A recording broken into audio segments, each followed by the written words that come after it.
되시죠? 이거 좀 약간 어떠세요? 어. 괜찮으시죠? 근데 할만해. 네, 한 번 더. 이전까지 안 되셨죠? 짚지 말고 해볼까? 한번 해보세요. 네, 괜찮아요. 안전 때문에 그렇게 한 거지. 혼자 하시네. 좋아요. 아유, 좋네. 일어설 때는 짚으시고, 그렇지. 또 해야 되겠는데. 네. 어머머머 세상에. 감사합니다. 안녕하세요. 이번 시간에는 무릎 수술, 인공관절 수술한 케이스인데요. 여러분들에게 왜 이 인공관절 하신 분이 실패를 했고, 어떻게 하면 저는 성공을 했는지에 대해서 노하우를 같이 공유를 하면서 서로 기존에 있는 관리 방법들이나 재활이 왜 실패를 했는지에 대해서 알아봐서 좀 더 발전할 수 있는 그런 시간을 만들어 보고자 합니다. 영상에서 보신 분이 뭐 별거 아니다라고 생각을 할 수 있겠지만, 이분 같은 경우에는 처음에 저를 찾아오신 이유가 자제분들이랑 같이 오셨는데, 이분 소원이 저한테 얘기하신 게 딱 첫 마디가 그거였어요. 화장실 제발 혼자 갈 수 있게 해달라. 그러니까 그 전까지는 화장실도 혼자 못 가셨다는 얘기겠죠? 퇴행성 관절염으로 인해서 양쪽 무릎에 인공관절 수술을 하셨는데, 야, 수술하면서 수술 자체는 잘 되신 것 같아요. 근데 이분이 지병이 좀 있으세요. 고지혈증, 그다음에 류마티스, 그다음에 당뇨 이런 것들이 좀 있다 보니까 아무래도 이런 분들이 수술을 인공관절 치환술을 했을 때는 안정성이 좀 떨어지게 되죠. 접합 부위에 남들보다도 좀 견고성도 떨어지고 그러다 보니까 수술을 좀 여러 번 하시게 되고 그러면서 수술 시간이 좀 늘어나고 수술 기간도 늘어나다 보니까 아무래도 근육이 그동안 또 많이 빠졌겠죠. 손실이 되니까 점점 더 걷기가 힘들어지는 악순환에 빠진 케이스다라고 보시면 되겠습니다. 제가 서울의 유명 병원에서 관절 전문 병원에 수술을 하신 케이스고요. 이분께서 의사 선생님께서 이분에게 당부하신 게 수단과 방법을 가리지 말고 무릎에 대퇴사두근에 근력을 키워가지고 와라 라고 얘기를 하셨대요. 왜 본인께서 있는 물리치료실에서 그 작업을 하지 환자한테 그런 얘기를 한다는 것 자체가 전 좀 이해가 안 갔어요. 진실의 방으로. 첫 번째로 제가 본 게 무릎 관절의 ROM, 즉 각도가 다 나오고 있는 상황이냐라고 하는 걸 제가 봤어요. 왜냐하면 잠을 못 주무실 정도로 걷는 거는 둘째치고 가만히 누워서 주무실 때도 굉장히 통증이 많이 느끼셨어요. 무릎을 도끼로 찍어내는 듯한 통증이라고 저한테 표현을 하셨거든요. 여러분들께서 생각을 해보세요. 무릎을 오밤중에 누가 도끼로 찍는데 잘 수 있겠어요? 없겠죠. 그리고 발 자체도 막 저리는 증상이라든지 발 신경 막 시린 증상 이런 증상들이 자꾸 발 끝까지 내려가고 발 한가운데 심이 박힌 것 같다라는 표현을 하세요. 그러니까 그렇게 되니까 당연히 잠을 못 주무시겠죠. 그러니까 잠을 못 주무시니까 체력이 떨어지게 되고 체력이 떨어지니까 당연히 운동도 잘 못하고 계속 악순환이 반복이 되는 케이스라고 보시면 되겠습니다. 제가 첫 번째 그림부터 일단 설명을 해드릴 건데요. 이 그림 자체는 많이 어렵게 여러분들이 보실 텐데 그렇게 하지 마시고 뭐 벡터라든지 이런 숫자, 뭐 영어 좀 넣으면 일단 우리는 책 덮고 보죠. 네, 그렇게 하지 마시고 제가 아주 간단하게 설명을 해드릴게요. 스쿼트를 하든지 걸음을 걸을 때 어, 지면과 중력, 그 다음에 근육의 협응성 관계를 보여주는 그림이라고 보시면 됩니다. 스쿼트 자체는 동시수축 원리가 적용된 운동이잖아요. 즉, 이 얘기가 뭐냐? 하나의 근육만 수축을 시켜가지고는 스쿼트라고 하는 동작이 이루어질 수 없다라고 하는 거죠. 즉, 걷는 것도 마찬가지가 되겠죠. 걸을 때, 예를 들어서 발목만 움직이면 어떻게 될까요? 무릎이 구부러지지 않는다. 당연히 이상하게 걷겠죠. 제대로 된 걸음걸이가 나오지 않겠죠. 그런 개념이라고 보시면 돼요. 즉, 나의 무게가 나의 무게가 지구의 지면을 경계로 해서 지구의 중력으로부터 내 몸무게를 항상 들어 올리는 관계에 있다. 라고 하는 것을 기본 개념으로 가지고 계시고요. 이때 걸을 때 내 종아리 근육, 즉 비복근이 처음에는 신전성 수축 운동을 하면서 늘어나다가 나중에 발 뒤꿈치가 지면으로부터 떨어지게 되면서 수축성 수축 운동을 하면서 그와 동시에 무릎이 구부러졌다가 펴지게 되겠죠. 대퇴사두근이 수축을 하게 되면 햄스트링 같은 경우에는 신전성 수축 운동을 하게 된다라고 하는 그런 개념, 즉 기랑관계에 있다라고 하는 개념, 이 개념만 알고 계시면 되고요. 이런 개념들이 인체의 협응성 운동에 당연히 들어가야 되는 개념이다라고 보시면 됩니다. 그러니까 무릎이 약해요라고 했을 때 레그 익스텐션 옛날엔 그랬잖아요. 레그 익스텐션만 죽으라고 하라고 그럼 된다고. 무릎 안 아프다고. 그게 얼마만큼 무지한 얘기인지 여러분들이 이 그림을 통해서 아시게 되면 됩니다. 즉, 레그 익스텐션을 했음에도 불구하고 무릎에 통증이 있다면 당연히 여기에서 보여지는 햄스트링이라든지 아니면 뭐 장요근이라든지 기타 뭐 대퇴근막 장근이라든지 이런 것들에 대한 관계를 한 번 더 생각할 수 있겠죠.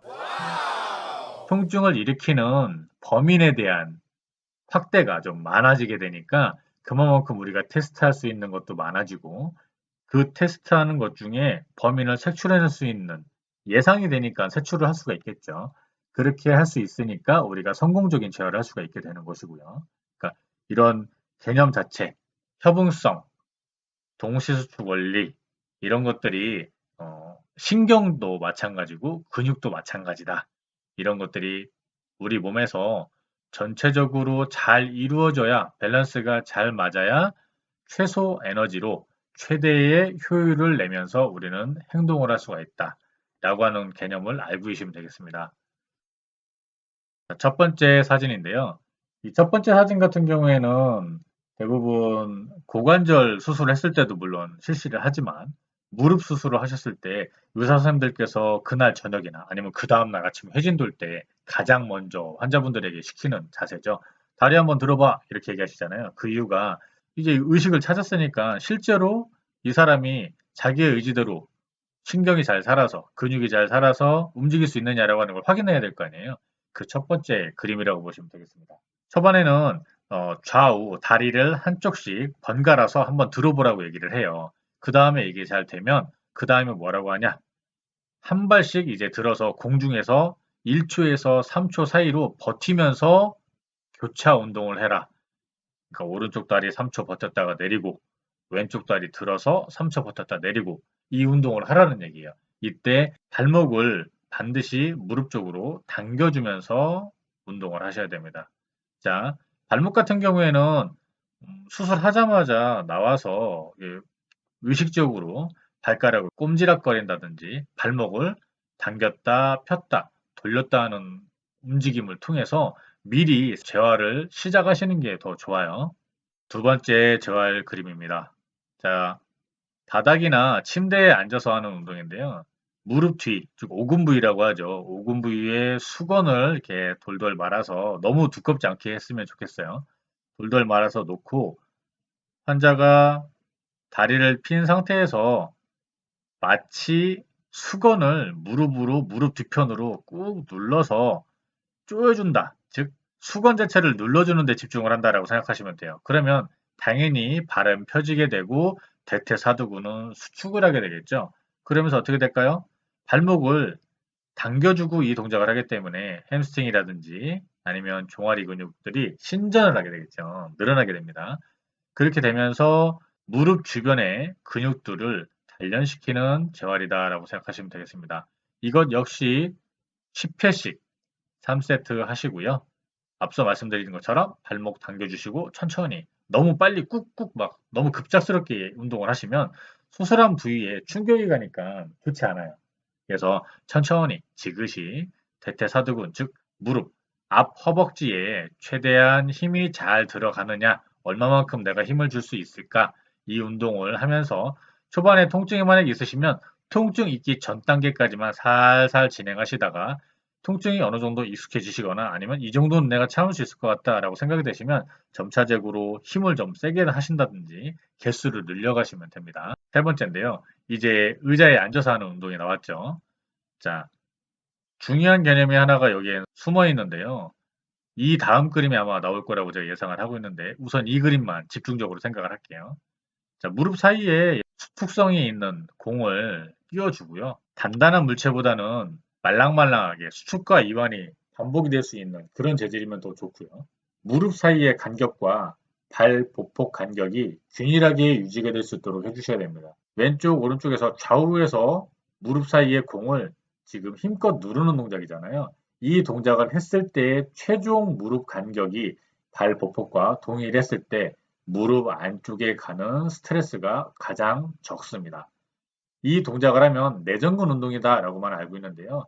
아까 제가 맨 처음에 말씀드린 것처럼 내전근 하나의 근육만 움직이는 것이 아니라 내전근이 힘을 주면서 끝부분에서 버틸 수 있는 이유는 고관절 외측에 있는 힙 근육들이 버텨주고 있기 때문에 내전근이 힘을 계속 주면서 쓸 수가 있다라고 하는 협응성, 동시수축 원리 이런 것들 잘 생각하셔야 됩니다, 여러분들.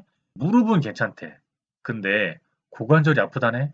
그럼 우리는 어떻게 될까요? 왜 생뚱맞게 웬 고관절? 고관절은 수술도 안 했는데? 이렇게 생각하지 마시고, 아, 고관절 부위에 내전근을 수축함에 있어서 고관절이 잘 버티질 못하나 보다. 그럼 나중에 고관절 관련된 근육 운동도 반드시 시켜줘야겠구나 라고 재활 프로그램에 첨부를 하시면 돼요. 벌써 완성됐네요. 어때요? 참 쉽죠? 너무 어렵게 생각하지 마시고요. 재활을 너무 어렵게 생각하시면 시도조차 못하고 방향성을 잘 못 잡게 되세요. 제가 말씀드리는 대로 쉽게 쉽게 하지만 반드시 근거를 가지고 왜라고 사람이 물었을 때 거기에 대해서 꼭 대답을 해주실 수 있어야 돼요. 그렇게 되면 여러분들께서도 다른 데서 다양한 케이스들을 만났을 때 전혀 당황하지 않고 재활 계획을 세우실 수 있습니다. 역시나 한 세트 3초씩 버티기죠. 버티면서 10회 반복을 하는데 총 3세트를 실시해주면 된다라고 했습니다. 자, 이제 스스로 일어서는 단계가 되죠. 이전까지는 무릎 자체에 대한 것을 집중시키기 위해서 의자에 앉거나 아니면 침대에 앉거나 이렇게 눕거나 하는 그런 운동이었는데 이제부터는 서는 거예요. 이제 슬슬 이제 다른 몸 전체의 관절들까지 동원이 되기 시작하는 겁니다. 이 그림처럼 밴드를 무릎에 걸고 고정을 시켰겠죠. 이 벽이나 다른 쪽에 시켰을 때 이 줄이 무릎을 살짝 구부린 상태에서도 어느 정도 팽팽하게 힘이 가 있어야 돼요. 힘이 완전히 빠져 있으면 이 효율이 떨어지게 됩니다. 그래서 이 상태에서도 줄은 어느 정도 팽팽해야 된다. 이 상황에서 다음 2번 그림을 보면 무릎을 이제 펴주게 되죠. 뒤로. 펴주게 되면 이 장력은 훨씬 더 증대하게 되겠죠. 증가가 되면서 강한 힘으로 세라밴드나 고무줄이 당기게 되는데 이 당기는 힘에 대해서 무릎을 펴주는 겁니다. 즉 단순히 피는 동작이 아니라 핀 상태에서 버티는 동작까지 들어가는 거죠. 10회씩 3세트 실시하게 됩니다.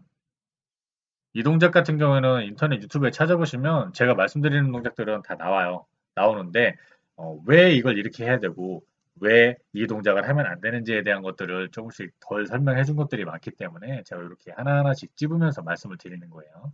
자, 그 다음에 이제 드디어 스쿼트 동작이 나오죠. 이 동작은 이제 하프 스쿼트인데 첫 번째 무릎 사이에 공을 끼운다. 이 공 자체도 말랑말랑한 공이면 제가 좋다고 그랬죠. 다음 두 번째 가장 중요한 것은 무릎을 조이고 난 후에 간격이 무릎 사이의 간격이 발의 보폭과 같아야 무릎 내측에 무리가 가지 않는다라고 생각을 하시면 됩니다. 이 발의 보폭과 무릎의 보폭이 동일해야 무릎 내측이 안정화가 이루어진다. 라고 생각하시면 되겠습니다. 재활을 열심히 했는데 하면 할수록 관절이 다른 부위가 아파요라고 하면 그 재활은 성공적이지 않겠죠? 자, 세 번째. 초기에 재활할 때는 완벽한 스쿼트 자세가 나올 수가 없겠죠. 왜? 무릎 자체가 아프니까. 그러니까 그림에서처럼 하프 스쿼트처럼 살살 천천히 구부렸다 폈다 구부렸다 폈다 하는 동작을 해주세요. 안 그러면 무릎 자체에 통증이 종자골 있죠. 종자골 주변에 통증이 굉장히 심하기 때문에 이런 동작을 통증이 너무 심하면 그 동작을 하지 마세요. 통증이 어느 정도 있는 건 어쩔 수가 없지만 통증 때문에 제대로 된 동작 수행이 안 된다면 당연히 무게, 운동, 강도를 조절해 주시는 게 중요합니다. 네 번째가 그 얘기죠. 점차적으로 무릎에 통증이 안 느껴진다면 서서히 무릎을 굽히는 각도를 늘려서 올바른 스쿼트 자세가 나오도록 한다. 라고 쓴 게 제가 방금 전에 말씀드린 내용입니다. 자, 이제 누워서 하는 건데 왜 누워서 하느냐? 이 동작은 실제로 누웠다 할지라도 무릎 관절 자체만 들어가는 게 아니라 고관절과 엉덩이 근육이 함께 쓰이기 때문에 이 다음 단계로 제가 설정을 했고요. 역시나 마찬가지로 말랑말랑한 공, 이거는 지금 제가 봤을 때는 딱딱한 공이긴 하지만 우리가 쓸 때는 탱탱볼처럼 문구점에 가면 3,000원이나 5,000원이면 충분히 사니까요. 일단 이런 공을 무릎에 끼우고 좌우에서 수축을 해주면서 발 보폭이 무릎의 간격과 동일하게 유지를 해줘야 한다라는 것입니다. 이 동작이 되고 나면 그 다음에 이 여성분처럼 조이고 있으면서 무릎 사이에 공을 조이면서 엉덩이를 들어 올려주는 겁니다. 그렇게 되면 내전근과 힙 근육이 동시에 활성화가 되면서 재활을 한 단계 나아갈 수 있으십니다. 반복 같은 경우에는 역시나 10에서 15회 정도 하면서 3세트 정도 해주시면 무난하실 것 같아요. 이번 그림 같은 경우에는 제가 좀 안 좋아하는 운동 중에 하나예요. 안 좋아하는 운동 중에 하나인데 왜 그러냐면 무릎에 전단력이 좀 발생을 하는 케이스라고 보시면 됩니다. 이게 일반적인 사람들한테는 괜찮을지 몰라도 그 아픈 분들은 사실은 무릎에 근력이 많이 약화되어 있다라고 보시면 됩니다. 이렇게 뒤에 짐볼을 놓고 수직 운동을 하게 되는 거죠. 스쿼트. 버티는 동작도 마찬가지고요. 위아래로 스쿼트 동작을 해도 마찬가지입니다. 저는 이 동작 별로 안 좋아해요. 그 이유가 자, 발바닥이 지금 땅바닥에 고정이 되어 있는 상태죠. 고정이 되어 있는 상태에서 버티는 동작을 하는데 실질적으로 수직이죠. 지면에 대해서 수직각을 이루어지고 있고 또 가장 큰 무게는 이 뒤쪽에 좀 있게 되죠. 이 뒤쪽에 무게중심이 뒤쪽에 있게 되는데 버티는 힘 자체가 무게중심이 뒤에 있기 때문에 우리는 뒤로 넘어가게 돼요. 근데 넘어가는 걸 공이 막아주고 있는 상태죠. 그러니까 어떻게 될까요? 만약에 이 고정된 점이 미끄러진다면 우리는 꽈당 하고서 엉덩방아를 찍게 되겠죠. 엉덩방아를 찢지 않기 위해서 사람은 당연히 발바닥을 축으로 해서 뒤로 밀어주는 힘을 발생하게 돼요. 공이 찌그러지잖아요. 그죠? 자연스럽게 뒤로 밀어지게 되겠죠? 무게중심이 뒤로 이동을 하게 되면서 발이 고정점이 되면서 무릎에서 힘을 받게 되면서 뒤쪽으로 미는 힘이 작용을 하게 되는데요. 뒤쪽에서 미는 힘이 작용이 됨과 동시에 앞쪽으로 밀어내는 힘이 동시에 발생을 하게 돼요. 이게 전단력이라고 하는 건데요. 대퇴골과 경골과 비골이 수평면에서 만나는데 이때 서로 반대작용으로 이루어지는 힘, 즉 반대 방향으로 작용하는 힘을 전단력이라고 해요. 이 힘의 작용으로 서로 미끄럼 현상을 일으키는 무릎의 전단력이 증가하기 때문에 초기 재활에서는 좋지 않습니다. 전단력이 발생하는 원리 자체를 잘 보시면 바닥에 고정되어 있는 발바닥과 무게중심을 서로 반드시 고려를 해야 됩니다. 무게중심이 뒤에 있고 힘을 줘서 넘어지지 않게끔 해야 되잖아요, 우리가. 그래서 고정점 역할을 해야 하는 발이 앞에 있죠. 무게중심보다 앞에. 그리고 무게중심은 뒤에 있고. 그렇다 보니까 우리는 끊임없이 이 고정되어 있는 발바닥이 앞으로 미끄러지지 않기 위해서 더 강한 힘으로 지면을 누르면서 벽으로 뒤로 미는 힘을 작용하게 돼요. 이때 미끄러지지 않아야 되기 때문에 밀어내는데 등에서는 더 이상 갈 공간이 없죠. 그러니까 고정이 되어 있는 것처럼 보이지만 실제로는 넘어지지 않기 위해서 뒤로 미는 힘만큼 앞으로 튀어나가려고 하는 힘이 작용을 해요. 이 힘이 대퇴사두근과 햄스트링, 십자인대 등등 안정화가 되어 있으면 무리가 없지만 수술하는 환자들 같은 경우에는 균형이 다 깨져 있어요. 그렇기 때문에 저런 동작들이 제대로 이루어질 수가 없겠죠. 그림을 보시면 아시겠지만 저 동작 같은 경우는 휘트니스라든지 아니면 무릎 재활한 수술한 사람들에게 좋다라고 인터넷에서 많이 나오는 동작들 중에 하나예요. 그래서 저 같은 경우에는 하지만 이러한 이유 때문에 잘 사용하지 않는다라고 생각하시면 되고요. 무게중심이 앞쪽에 와 있는 일반 스쿼트 동작에서는 사진처럼 전단력이 크게 발생하지는 않아요. 무릎을 펴는 과정에서 물론 잘못 사용을 하면 무릎 관절에 무리한 힘이 가게 되기 때문에 오히려 관절에 악영향을 주게 되죠. 그래서 스쿼트도 잘못하면 무릎이 나가게 되는 거죠. 그래서 헬스쿼트라든지 파워레그 프레스라든지 이런 것들도 다 동일한 원리로 생각을 하시면서 옛날 같은 경우에는 발 뒤꿈치를 밀어 막 이렇게 얘기했잖아요. 근데 요새 같은 경우에는 발 전체적으로 밀어라 발바닥 전체로 발가락도 사용해 가면서 전체적으로 밀어줘라 라고 하는 개념으로 좀 바뀌었죠. 그러니까 운동의 방법들도 재활의 방법들도 과거와는 계속적으로 발전을 하면서 좀 더 나은 방면, 효율적인 방면으로 발전을 한다고 생각하시면 됩니다. 이 그림은 이제 앞에 대퇴사두근이 아니라 햄스트링 재활을 시키는 건데요.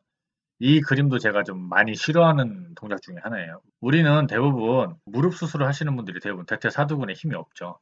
허벅지 자체의 근육량이 적어요. 그럼 우리가 무릎을 펴고 있을 때 무릎 종자골, 파텔라가 튀어나올까요? 아니면 대퇴사두근과 거의 수직선상에 있을까요?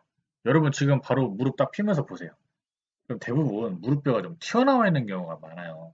근데 이런 상황에서 무릎을 접었다 폈다 할 때 만약에 바닥이 푹신하지 않고 맨바닥에서 한다. 요거매트를 깔아도 요거매트도 어느 정도 두께가 있지 않으면 동일하다고 보시면 됩니다.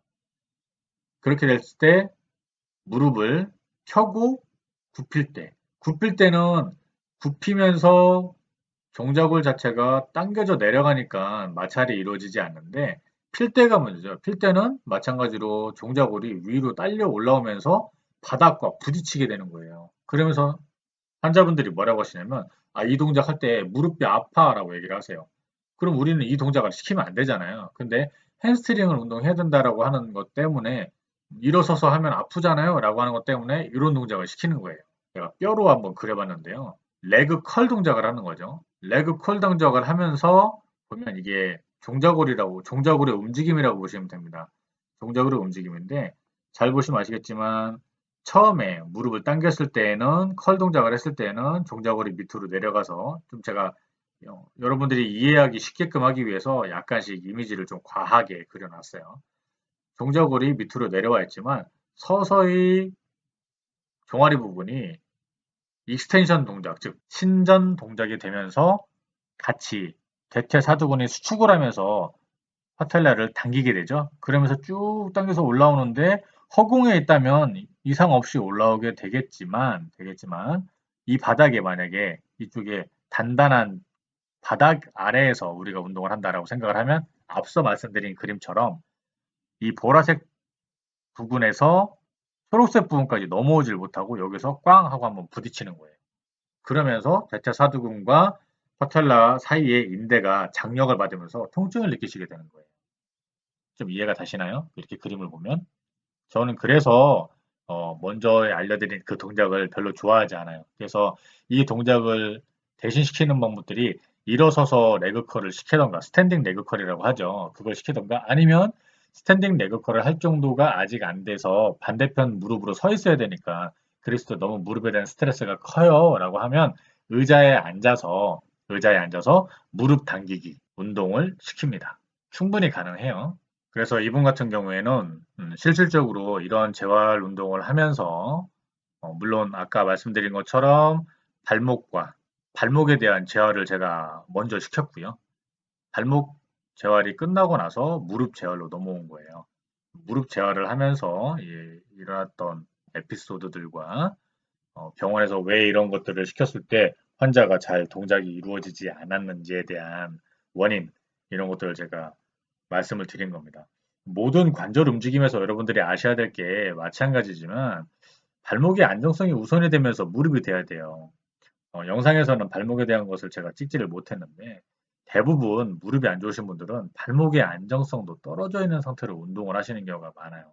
그러니까 발목의 힘과 균형을 먼저 맞춰주고 나서 허벅지 운동을 해야 효과적이라는 얘기죠. 왜?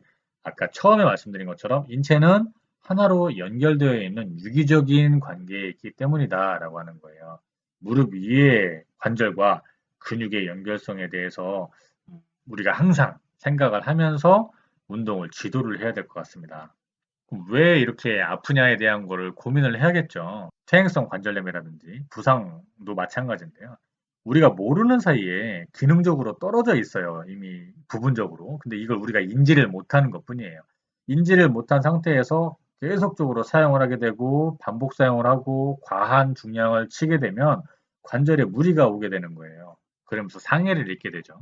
무리한 운동을 해서 한 번에 다치는 경우도 있지만 퇴행 같은 경우나 아니면 고반복으로 인해서 오랜 시간 동안 이 부상이 점차적으로 진행되는 경우에는 이런 인지 능력의 부재로 인해서 서서히 진행이 된다고 보시면 됩니다.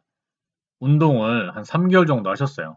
3개월 하시고 나서 음, 가장 불편해 하셨던 무릎을 도끼로 찍는다, 뭐 발바닥 자체에 힘이 박혀 있는 것 같다, 이렇게 밤에 거의 1시간을 못 주무셨다고 저한테 얘기를 하셨었어요. 그래서 이런 부분들을 하나하나씩 케어를 하면서 재활을 해서 이제 수술한 병원에 석 달 뒤에 갔을 때 의사 선생님께서 놀라시면서 대퇴사두근의 근육량을 측정하는 검사까지 하셨다고 해요. 그래서 2배 이상이 늘어나가지고 도대체 무슨 운동을 어떻게 했냐고 물어보셨다고 해요. 근데 할머니께서 당연히 대답 못 하셨겠죠. 흉내만 좀 내셨다고 해요. 뭐 이렇게 운동했어요. 라고 하니까 아, 잘하셨다고 이렇게 칭찬드렸다고 합니다. 우리 트레이너 선생님들께서 물리치료사 선생님들도 마찬가지인데요. 환자분들에 따라서 케이스가 좀 다르잖아요. 다른데 이 동작이 안 될 경우에는 다른 대체적인 동작을 찾아서 재활을 좀 시켜주세요. 그렇게 해서 어떻게 해서든지 힘이 돌아오고 통증이 좀 사라지는 운동을 해야 환자분이 수술 후에 성공적인 일상으로 복귀가 되겠죠. 우리가 존재하는 이유는 바로 그거니까. 이번 케이스는 무릎 인공관절 2번씩 해서 총 4번 수술을 하셨어요, 이분이. 그래서 이 4번 수술을 한 분도 재활을 하면 이렇게 성공적으로 본인 스스로 걷는 것은 물론이고 스쿼트 자세도 점차적으로 하실 수가 있게끔 된다라고 하는 걸 여러분들께서 아시면서 이번 영상을 마치도록 하겠습니다. 감사합니다.